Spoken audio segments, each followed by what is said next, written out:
You've had some connection with Andrew Tate, and I saw Andrew Tate on Piers Morgan show the other day, and from what obviously he's reported as to me, and to what he says there, some of what you think he's saying is like, oh my God, it's really bad, and some of what he's saying was like, oh my God, this is absolutely the solution. Like, you know, he was like saying he like seems to intrinsically understand Tommy Robinson's problem with immigration and Muslims.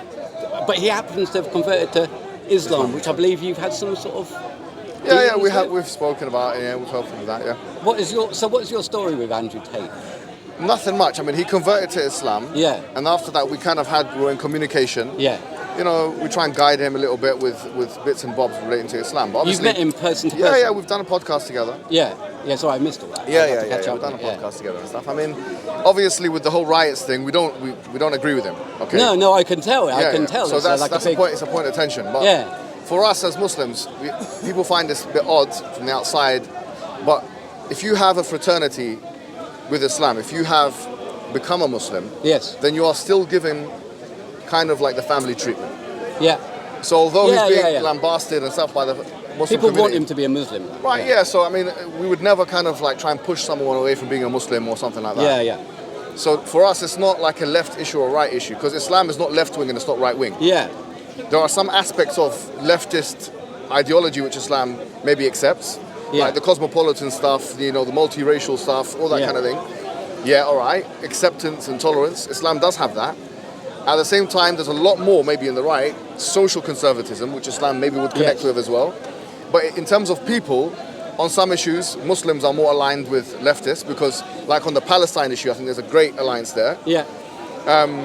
And the right wing, obviously, you have the immigration issues and stuff like that. So we don't fit nicely within the left or right wing spectrum. We've got our own set of beliefs that we believe in. Yeah. You see what I mean? Yes. What's your background? What do you believe? My background, I'm an old lefty, from the old days. I don't think I've ever changed my views since the 90s. I was sort of, might be called like a festival lefty, maybe, a rave culture lefty or something like that. All right, can I ask you a question? Go on. Being what you are, if we're being totally honest, do you feel like you found purpose in life? Like objective purpose? When I was filming, I thought I did. And I haven't done very much filming since, which is why this is something I'm particularly interested in. Okay. And so I start again See, the thing is, here's what we would say, right? We would say that unless you have an objective purpose in life, the fundamental questions about where you came from and what you're doing on this planet can never be answered. And if that's the case, you will live a purposeless existence, which will lead to depression and anxiety. Okay? Oh, it has done. It has done. Yeah, but I think it's also led to solutions-based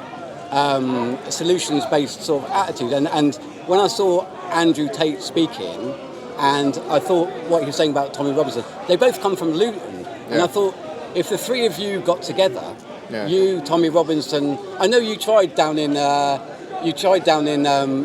front of Parliament, and I saw Ali Dawah, I saw his thing, he was supposed to be reading Tommy, and it was really, really good what he wrote. Like, I'm not saying Ali Dawah was great, but what he wrote himself was really, really good. But they never got to... A big part of the problem is that people don't know what we're about. The Muslim community, they don't understand what Islam is in the first place. Well, they don't understand what Tommy Robinson is about either, and they don't understand what Andrew Tate is about either. Sure, but as we said, Andrew Tate embraced Islam, right? Yes. So Islam was something that Andrew Tate adopted. Yes. Do you understand? So the point I'm making to you here is that, going back to the conversation about purpose, right? Because you said something quite significant, but then you moved on to another. I think I was trying to interview you about this particular subject. No, we can talk about that as well, but I think this is very important. Consider the following, right? You said that being a leftist and having this kind of laissez-faire attitude towards life and solutions-based, you call it, whatever, it's had its benefits, but it's also, you could argue, led to depression and anxiety, right? Well, I think in the 90s, when we were all taking ecstasy, we really, really thought that everyone was going to get together and solve everything. Yeah. And then when things started to all fall to pieces and everything, we were like, oh my God, we can't take more drugs to solve this. Like, exactly. So instead, that's why I started filming. Okay, let me ask you a question. You've done a lot of that, right? So a bit of that. Yeah. I used to film with Abu Hamza in Finsbury Park. Oh, really? Yeah. Let me ask you this question, right? When you were doing ecstasy, what were you trying to achieve? What was your purpose? What were you trying to do? I suppose it's all about mind expansion, isn't it? And views of yourself and stuff. For the purpose of what? Social cohesion. I mean, it stopped football violence. I get you. Sure. But what I'm saying is that why would you do that, for example? Why would you want to be? Why is it important to do social cohesion? I don't know. Maybe we read Hunter S. Thompson, and we read things like that, and I think your first ecstasy hit or your first acid hit, you sort of feel like you're following something. It's almost rave became almost like a church. But what are you looking for? What now? No, when you're doing that, what are you looking for? Cohesion. And okay, let's say you've achieved cohesion. Let's say ecstasy. Let's say you have achieved cohesion. Yeah. Now everyone's together. Yeah. Now what? Well, this is the thing. A lot of people who take that they became quite apolitical. This is why I think the first rave revolution. That's fine, but what does that achieve? What does it do for you? When you're okay, now you've got social cohesion. So what? Social progression. Now, the point I'm making to you is, look, the reason why this Socratic line of reasoning has a reason, right? Which is the following. What I'm trying to say to you is that whatever you're trying to do in your life, whatever feeling you're trying to achieve, human beings are meaning-making machines. Yeah. You, me, and everyone else. Yeah. Right? So what we're doing is we're trying to find meaning and purpose. Yeah, I mean, what feels good inside, I suppose? What feels like right inside? Let me ask you a question. Is what feels good always what is right? Sometimes what can feel good can be wrong, right? Yeah. All right, so what I'm trying to say to you is that there comes a point where you have to ask yourself a fundamental question. Yeah. What is the purpose of life? Yes. Do you have an answer to this question? Have you thought about it? Yeah, of course. Yeah. I used to be a Christian. Been through all. I think rave was our rave culture, and a political rave culture was a purpose for a bit. Now, I don't know. That's why I started filming again. So what I'm trying to say to you is the following, right? Yeah. In order to answer this fundamental, most important, this teleological question, you've got to ask yourself another preamble question, which is the following: where did you come from? What are you doing here, and where are you going? If you answer these three questions, 1, 2, and 3, the question of what is the purpose of life becomes easy to answer. Yeah, but you may believe something, and then may you find out at the end of your life that it's wrong. I mean, sorry. That's true. I might have to edit things. No, I was particularly answering about a particular question. No, I understand what you're saying. And now we've gone on to. I spent 3 years, but we can speak 4 years filming Hamza's I friends. Get it. I've had a lot of this conversation. I'm with you, but we can have that conversation that you want to have as well. But I'm just trying to have this conversation as well. I think it's very important for you, for me, and for everyone else. I can believe you. All right, so look, the purpose of life, the question of what is the purpose of life. As I mentioned, there are 3 questions that if you answer them, it will answer this question, it will help you answer this question. The first question is, where did you come from? So let's try and answer this question. Where did the universe come from? I don't think anyone's got any idea. Did it come from nothing? Though, at the end of our lives, we're all going to find out. Okay, but could it come from nothing? At the end of our lives, we're all going to find out. Could something come from nothing? My answer would be, I don't know, I wasn't No there. idea. No idea. That's fine, but can something come from nothing? No idea. All right, something. I don't know, I'm not 0 plus 0 can't equal 1. No right, idea. so if you consider it. No one's got any idea. No, but how do you know that no one's got any idea? Because I've talked to lots of people. Is it possible that someone can have an idea? No one's coming up with it yet.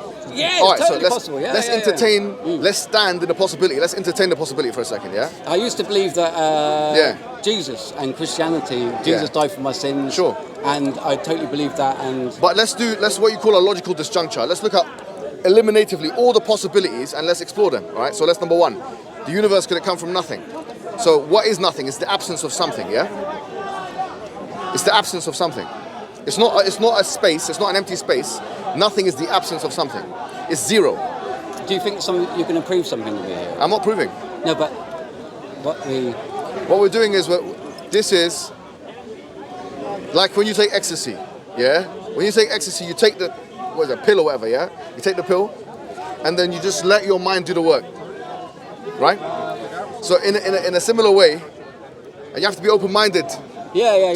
Okay. What I'm saying is that right now, it's the same kind of experience, but it's only a bit more structured. You have to be open-minded, be sincere, think about it. All right? Because what we're trying to achieve here is purpose. What we're trying to find here is purpose. That's what we're trying to find. Do you get what I'm trying to say? Yeah. Okay, so option A, could something come from nothing? 0 plus 0, could it ever equal 1? No. Could it? No idea. I mean, like, if someone put a quantum gun, physics, people will have all sorts of arguments. no, sure, but if someone put a gun to your head and said, look, here's a mathematical sum, here's 0 plus 0, what does it equal? What are you going to put as the answer to that question? 0. Okay, so me and you agree now then. So from nothing, nothing comes. Right. But we go past that and they go, who made God? No, we're not talking about God anyway. It goes on the same. But no, I get what you're saying. I've been on this one a long time. No, I understand. But just entertain. With a lot of different Muslims. Entertain the possibility for a second. Just entertain it. All right, 0 plus 0 equals what? 0. Someone put a gun to your head and said, look, if you get this wrong, we'll shoot you. Maybe a loved one. They'll say, if you get this answer wrong, we'll shoot them as well. Sorry to put you in that thought experiment. But let's say, all right, 0 plus 0 equals 0. Fine. The universe could not have come from nothing, because from nothing, nothing comes, right? Okay, could the universe have created itself? No idea. Okay, well, think about it, right? How would I know? It's like a mother giving birth to herself. Can something exist and not exist at the same time? Well, how would I know? I mean, something's happened, hasn't it? Quantum Go on. physics. Quantum physics. No, but consider the following. What I'm saying here is that can something exist and not exist at the same time? According to quantum physics. Oh, that is quantum physics, isn't it? Tell me how in quantum physics this works. By you looking at it and then looking away, isn't it? Yeah. Explain more. Bell's theorem posits that for quantum physics to work, which it demonstrably does, there's only 3 mathematical ways to explain it. Okay. The actual theorem is like fucking may as well be Greek. Yeah. Pardon my language. No, that's all right. But there's only 3 possibilities. Yeah. One is that reality of the universe is a blind machine that's purely deterministic. Okay. Mathematically, that's very unlikely according to the theorem, but it's still possible. The second is that special relativity, physics, everything is wrong, which is impossible. Okay. There's something about existing right, so if you're looking at let's entertain what you're saying first. Go on. Is that there are hidden variables, and that does all the heavy lifting. There's something that can't be explained. Right. And also quantum entanglement. Things can exist in the same, on the quantum level, they can exist in the same place twice. Yeah, I've seen that. However, here's what I'm going to respond to that with. Yeah, you might have read Stephen Hawking's Brief History of Time. I haven't actually. Right, because you seem very educated, so that's why I said that. I'm not educated, but I read a lot. He's got a chapter. Right. Stephen Hawking, the one that was. Yeah. He's got a chapter on time travel. Yeah, you might have seen that film Interstellar. Jeffrey Epstein's friend. Have you seen Interstellar? No. There's a film called Interstellar where they go into in the future and stuff. I don't watch films anymore. Yeah, no problem. But I'm just saying. Now, the idea of traveling into the future, Hawking says it's a possibility because all it is really what is time? It's distance over speed. The dimension. Yeah. In terms of special relativity, that space-time continuum. So we're talking. It's really distance over time equals distance over speed. Yeah. So he says, it's possible to go into the future, but then he talks about going into the past, and he says that it's not possible to go into the past. And the reasoning he gives for that is that it will lead to contradictions. And the most famous one is called the grandfather paradox. I'm not sure if you've heard of it, right? I know it, yeah. Grandfather paradox is the following. Imagine now I go into a time machine. There was another film back in the day called Back in the Future. Yeah. What's that time? Back to the Future. Back to the Future. You go back into your past. Imagine now I meet my granddad. Yeah, and I kill him. Do you see the contradiction in that? If I kill him, I shouldn't exist. I shouldn't exist. Exactly. So grandfather paradoxes, people like Stephen Hawking and logicians across the board would agree it cannot happen because it leads to contradictions. Whatever axiom, because quantum physics depends on what you call axioms. Yeah, axioms are what you use as a starting point to actually understand the scientific process. Whatever axiom you're going to use to do quantum physics cannot contain a self-contradiction because whatever starts with a contradiction leads into a contradiction, and a contradiction is always false. In logic, by the way, in logic, from a contradiction anything follows. From a contradiction anything follows. So what I'm trying to say is that the idea of something existing and not existing at the same time is a logical impossibility. Whether or not quantum physicists decide that, okay, well, we don't have a theory of everything, which basically puts between the micro and the macro. So we go back to our logical disjuncture. We said option 1 was, could the universe come from nothing? And we said, we all agreed that nothing is the absence of something, and from nothing, nothing comes. 0 plus 0 equals 1. It's not possible. Number 2 is, could the universe create itself? Now, even if you say, well, I'm going to just throw the word quantum physics, it's not enough to just to say quantum physics. I know, I'm going to let you. But here's the point. Say if you say quantum physics, I'm going to say that before you even talk about quantum physics, if you talk about the double split experiment or any other experiment within quantum physics, you first have to demonstrate logically, a priori, how it's possible for a contradiction to exist. Because if you say that, okay, something can exist or not exist at the same time, you're not making just a point about physics, you're making a point about metaphysics. So you have to you have to prove it on a metaphysical level that there could be such a thing as a contradiction before you use quantum physics as some kind of saving grace, which it can't be. Do you see what I'm trying to say? I do see what you're trying to say, yeah. Like, and that's the difficulty with quantum physics, because on the submolecular level, like, I'm getting this wrong, on the quantum level, the rules seem to all change. Like the waveform, like the collapse waveform, something exists. It's both. Double split experiment. A wave and a particle. The waveform. The waveform. Once it's been observed, the waveform collapses, and it makes it very difficult to. I mean, I feel like there are two arguments are sort of leading to a similar place. Here's what I'm going to say to you. No, but here's what I'm trying to say to you. There's a difference between a paradox and a contradiction. Yeah? Yeah. Okay, so anyone will tell you quantum physics leads to a series of paradoxes. Okay? The difference between a paradox and a contradiction is that a paradox looks like a contradiction and it actually isn't. Whereas a contradiction is things which are opposite in every respect. That's the definition of a contradiction. Back in the day of Aristotle, that's how he defined it. That something has to be in opposal form in every single respect, right?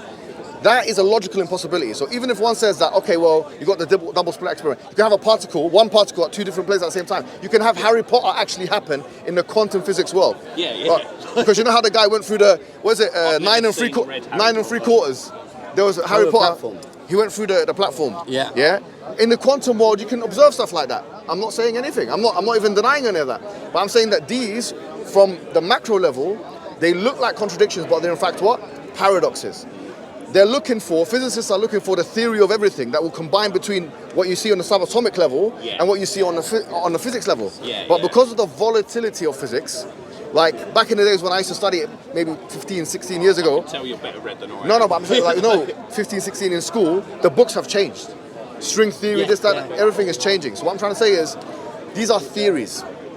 Theories can never be used to attack a logical principle through which and by which everything can be explained. Like, for example, Leibniz, who invented calculus, he said with two things you can explain everything in the world. He said the theory of non-contradiction and what you call the principle of sufficient reason. With these two things, you can explain everything in the world. Without them, you can explain nothing. Mathematics doesn't make sense. Physics doesn't make sense. Science doesn't make sense. If you remove the law of non-contradiction, nothing can make sense. Not any kind of science, not any kind of maths, not any kind of physics or whatever. Why I'm bringing this to the table is to show you that, okay, when we go back to the logical disjuncture, you've got option A. Option A is that, can something come out of nothing? We're saying no, because that's impossible. Can something create itself? But that will have to exist and not exist at the same time, which is a contradiction. So we're left with option 3. Yeah? That you can have another option, which is the universe was always there. Hidden variable. No, the universe was always there. The third option I like from Bell's theorem is we don't bloody know yet. Well, no. No. You're saying we don't know. But I said that like ages ago. Like, can I say something to you, bro? Yeah. Sorry, by saying you don't know. No, you carry on. But, when you make a statement of agnosticism, you're actually making a statement of knowledge. Yeah, I suppose so. So when you say, like, for example, we don't know. If I knew something, then if you say we don't know, you're saying what we do know. So how do you know? So how do you know that we don't? How do you know that we don't? Well, you want us to talk louder. You want us to talk louder. You want us to talk louder like in the old days, when people all shouted at each other. Yeah, I know what you mean. I know what you mean, yeah.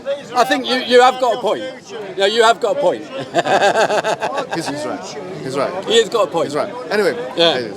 Sorry, we should shout, we should talk louder, it's true. So, he's got a point. So going back to the point now. And we should be arguing. Let's entertain a third idea for the sake of argument. Let's entertain that the universe was always there. Even though Big Bang cosmology goes against it. For the sake of argument. Okay, if the universe was always there, what's generating it? Is it independent or is it dependent? So we go back to the question, would you agree that we exist in the universe? Oh, I'm not certain. Okay, so you don't agree that you exist? I don't know. Like I said, I've got a lot of weird ideas. Okay, no. If someone had a gun to your head. You know Rene Descartes? If someone had a gun to your head and said to you, look, if you answer this correctly, I'm going to shoot. I might try out the quantum immortality theory. No, you won't. No, you won't try that. Because you would have tried it already. Like, point of crisis, you, like, but I'm not certain, like, you know Rene Descartes? I think, therefore I am. I think a better way to put that would be, I think that I think, therefore I think that I am. You think you're a zombie? You think you're a zombie? I don't know. Can I, what's your name? What's your name? My name's Pete. That was the name I was... Pete and Dave, yeah? Dave, yeah. Can I say something? Yeah. Can I say something to you? I think there's something psychological going on here. Okay? Bear with me for a second. Something psychological, which is that, is it that you don't know? Or is it that you want to not know? I'm asking you a question here, and think about it carefully. Oh, I'd love to know. But... No. Genuinely, do you care to know? Do you want to know? Like, here's what I'm saying to you right now. It's like a Tower of Babel. If I had an envelope, yeah, inside of it were the final answers about religion, about what your purpose is, whatever. Would you open that envelope? Honest question. Yeah, probably. You'd want to know? Yeah, probably. Why not? Probably, but is it something that you really crave? But you'd want to know who wrote the envelope. Who now, forget about that for now. Let's just... The thought experiment is for sure. Yeah, why not? Would you open it? Lots of doors. Of course. You want to open it? We've opened lots of doors. Maybe I'd wait till I was on my deathbed. Okay. Well, let's say you open the envelope, yeah? When you're opening the envelope, and it says, let's just for the sake of argument, say, religion is true. Are you going to change your life? Yeah, I'll be like, oh, shit. Yeah. Would you change your life? Yeah, I should imagine so. If you thought there was a big hell then. Okay, let's assume now one more. But, I mean, hell is very much in people's imagination, isn't it? No problem. I mean, if you read the Quran, it says someone's tongue is going to be pulled out and things be stuck into them. It's someone's imagination, obviously, isn't it? It's like okay. You know that horror film with that guy's thing sticking out of his head? Can I ask you a question? Someone's imagination. Someone's imagination, yeah? All right, let me ask you a question. Right now, I just spoke about quantum physics, right? Yeah. I said that quantum physics is like what? Harry Potter. Everyone here agreed. You agreed and you agreed. Have you ever... No, I've got no idea. No. I haven't seen Harry Potter or quantum Doesn't matter. But the point is, you are using quantum physics as a means to prove a point, which means you must actually accept its credibility, right? Now, here's the point. But hold on. It seems to me that the new age religion of people is not religion in the traditional sense of heaven and hell. Yeah. But it's something that no one has ever seen before. No one has seen a particle be in two places at the same time. No one's seen that. No one's seen a particle go through walls. No one's seen that. But no one's concerned with it either. No, very few people. No, very few are concerned with it. What I'm trying to say is, we haven't seen it. It's in someone's what? Imagination. It is in someone's imagination. I would say so. But everyone accepts it as fact. No. A lot of them do. A lot of people accept it as fact. Would you accept? Most people haven't even read it or understood it. A lot of people accept it as fact. All right. The point is nobody understands. The point I'm making is that the only difference between someone who accepts quantum physics as a legitimate enterprise and the equivalent of Harry Potter would be explicable inside of it versus religion is that you accept the authority of one and you don't accept the authority of the other. Do you see the point? We're coming down to the appeal to authority. No, I'm just saying I do have a certain amount of sympathy. Yeah. Do you know what I mean? So you would have more respect for the authority of the quantum physicist than you do for example, founders of a religion. But if, for instance, there's evidence presented to you that these founders of religion have for their authority, then wouldn't it make sense to accept their version of events, even if it sounds mythical, even if it sounds like someone's imagination, in the same way as you would with quantum physics? If I was into accepting anyone's point of anything, I mean, that wasn't, like I say, like all this is way off of what I came here to talk to you about, which was the cohesion which is going on in England at the moment. We can talk about that as well. Stuff which has been happening over the last few weeks and over the last few years. We'll talk about this, but I'm just saying... You know what I mean? I know. And I was particularly interested in particular subjects to do with people who are alive now. We'll talk about this. Yeah, right. But I'm just trying to talk about something else. You can talk to him about that when you do as well. No, you carry on. It's all right. Here's the point I'm making with you right now. When you look at the options of how we came to exist, remember we said the following. Let's just go back. Yeah. We said that, do you not agree that the purpose of life is a question that is worthy of answering? Absolutely, yeah. So then we said there's 3 questions that would help us answer that question. The first one is, how did we get here? Number 2 is what we're doing here, and number 3 is where we're going. And we were on number 1, and you would accept now that we've looked at the other alternatives, that the universe came from nothing, the universe created itself, that the universe was always there, and it doesn't have a sufficient response for why you have a universe with all this energy inside of it. You see? So now we're at the point there. Does it make sense to say that there was an entity outside of the universe that has brought forth the universe and is keeping the universe in existence? Turtles all the way down, man. Okay, what is another explanation? Turtles all the way down. Oh, you don't have one? Because turtles all the way down is the best. The point. But here's what I'm trying to say to you, right? If you look at eliminatively, if you look at all the possibilities of how we could have gotten here, there is no better explanation than that there's a necessary being, an independent being that brought forth everything that exists in you. No, I'm saying in general. To you. You'd have to bring forth another one. To you. You understand that. And for me, it's just as likely, but nothing. No, but you just said that nothing. If someone had a gun to your head, and someone said, "Does 0 + 0 = 1?" Yeah, but like then. Do you get it? Maybe I don't understand nothing. Maybe nothing is bigger than me. You know what I mean? No, but what I'm trying to say to you is, like you're saying, the God is bigger than you. You're saying this to me. I'm saying it's not to me. I'm saying if we look eliminatively, in general, if you think logically about all the options that the universe came from nothing, the universe created itself. Yeah. That the universe was always there in an independent way. Yeah. All these options are not plausible, which leaves us with only one option, which is something other than the universe brought into existence the universe and is maintaining the universe. And what brought that into existence? So if we do that, that's a good question. Now if we do that, if we say what brought that into existence, we'd have an infinite regress. Turtles all the way down. If we have an infinite regress of causation, then we would never get to a point where we are now. But we won't know, will we, until we die, will we? No, I'm just saying. I'm entertaining his question. If you die and you find out, oh wow, nothing actually came from nothing. How do you know that we don't know? Okay, can you prove that we don't know? Well, yeah, because no one. It seems to be all called the perspective, isn't it? Your perspective. No. People seem very, very certain of things, don't they? And they later in life they go, what on earth was that all about? No, but how do you know that we don't know the answers to this question? How do you know that? Well, I don't know that either. I mean. So you don't know that? Well, no one knows that, do they? I mean, it's go round in circles. No. Hold on. Because you just said we either came from a creator or we came from nothing. No, we just said we come from nothing is not an option. We just explored that. Well, you think it's not an option. You said it as well. Maybe it's some sort of magic which it comes from or something. Magic. Right? Something beyond what we understand or something. Okay. Magic is supernatural. Magic is supernatural. The earliest texts say that got made by Anunnaki, didn't they? The earliest text, what the Bible was mostly ripped off from. We're not talking about. It comes to say we were made by aliens. I can't remember. We're not talking about human beings here. He made us. Some aliens. Dave, we were knocked together by aliens. Dave, if you look at the original Genesis, it says that you'll become like one of us. Dave, I'm not plural. But Dave, listen. And they take all the plurals out of the Bible. But Dave, I'm not talking about human being or human life here. I'm talking about the universe. Who made the aliens that made us? I'm talking about the universe. Yeah. Yeah? So I'm not talking about human life because that's just we're a slither of... I don't think I'm going to know. So now you see there's a shift in your articulation. Because before you said we don't know, now you're saying I don't know. Then you said I don't know that we don't know. All right. Here's what I'm trying to say to you is, you still haven't decided whether it's possible to know. Yeah, no. Is it so? You have to first decide. I got to like 50 odd, and is it possible to know? I don't know. So okay. So in that case, that's quite a normal answer, isn't it? If you say you don't know, you understand. Okay. Do you know that you don't know?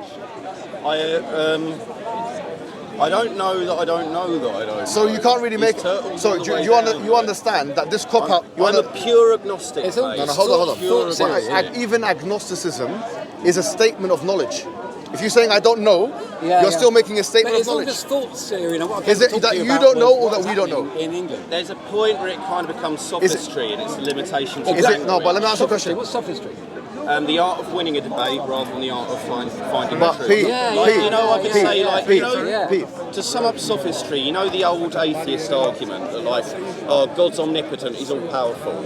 Okay, accept that. So can he create something that's more powerful than he is? If he can't, then he's not all powerful, and if he can, then he's not all powerful. That was in Aladdin.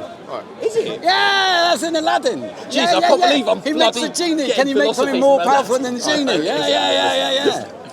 Listen, that's, I consider that sophistry. Whether it is or not, it's irrelevant right now. Because what we're saying is this. You started off by saying, we don't know. Then he said, I don't know. I don't know. Then I asked him, do you know that we don't know? He said, I don't know that we don't know. Which means really, the answer of I don't know, the agnostic answer, is not serving your purpose at the moment. Because what you're... I can't pretend to know. Could it be the case? Could it be the case that you are using agnosticism as a psychological barrier? Yeah, you're trying to wedge that between you and investigation because you're afraid to know. Could it be that you're afraid to know? I don't think so. But are you sure?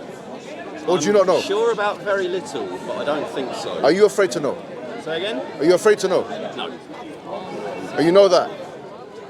I think that. So you're not pure agnostic if you know that? Okay, I'll think that. The spur of the moment, I said, like, agreed in the affirmative. You have to go by what makes sense to you, don't you? Okay, no, I understand. But here's the question. Is your agnosticism specific to you, or is it that we cannot know? I suspect that none of us are ever going to know. You suspect it, but are you sure? Yeah, I have no beliefs. But are you sure? Are you sure that we can't know? I'm not sure about anything. Excellent, beautiful. Right. So then we have to entertain the logical possibilities, because since you don't know, like for example, sorry to put it this way, and I like both of you. No, it's cool. But not knowing is ignorance. Sorry, say again? Not knowing is another word for it, not agnostic, but another word for it is ignorance. Yeah. All right. So if we're ignorant about a situation, then there's no way that you can have something to say about it, really. Yeah, we aren't saying nothing. Okay, good. So here's the point. If you're ignorant, there's either you want to seek knowledge about it or not. Do you want to seek knowledge about it or not? I seek knowledge about it all the time. Living, I look into things all the time. The act of living is like seeking knowledge. Yeah. If you off yourself, then you're no longer seeking But we're asking a very specific question of how do we get here? And I'm being awkward, moving the goalposts. No, but moving the goalposts. What I'm trying to say is that moving the goalposts ain't working here, because what it is that it's only revealing a psychological bias. It's only because you started off by saying, I don't know. We don't know. I don't know that I don't know. Right. Your knowledge towards agnosticism has shifted 4 times in this, both of you. You seem like a man who's sure. It's still the same. It's still basically the same, isn't it? I haven't changed my views at all while we've been standing there. Can we know? Can we know? I can't help you. Can we know about where we came from? I can't help you. I've got no information on that subject. Can we know? Can we in front? No, can we know? I've got no information on it, have I? But can we know? I've got no idea. So you don't know that we can know, if we can know or not? See, this is just word games, and now I come to talk to you about something completely different, and it doesn't matter. Like, we can just forget about it. Don't worry about it. Yeah? You guys have an interesting conversation about it. I was actually coming to talk about what is happening in the UK at the moment. Never mind. I thought you guys had an interesting conversation about quantum physics. Sorry, and whether you know. No, mate, it's fine. No, it's fine. Don't worry about it. Is the position of not knowing justified? Yeah, fine. I feel I was a bit out of my depth. You're a good rhetorician. No, you're all right. You're fine. You're fine. It's okay. I just thought it's really important because there's shit going on in the country. Okay, talk about it. I'm really interested. What's the main purpose of these people who are fighting each other? Suppose there is nothing from where something how are you going to address it in reality? Like in reality. Anyway, I'm just going to get a drink of water. You know, I think I'll see you later. It's nice to meet you, man. You got that, yeah? Not interested. No interest. Straight. I mean, it's just like it's all going on at the moment. It's happening now. And you see, How are you? زين الله اعطينا اوتوغراف من عندك كيف الحوار؟ الحمد لله. الاولاد الله يحفظك يا محمد. امين وياك ان شاء الله. تصوروا معاك. كي داير الاولاد؟ كي داير؟ Oh, mashallah. Sorry. How are you? Here he is. Good to see you. How are you, man? Alhamdulillah. How are you, man? Okay, good to see you. Looking good, man. You too. Inshallah. Fantastic. It's good to see you back on it. Still on it. السلام عليكم. هكا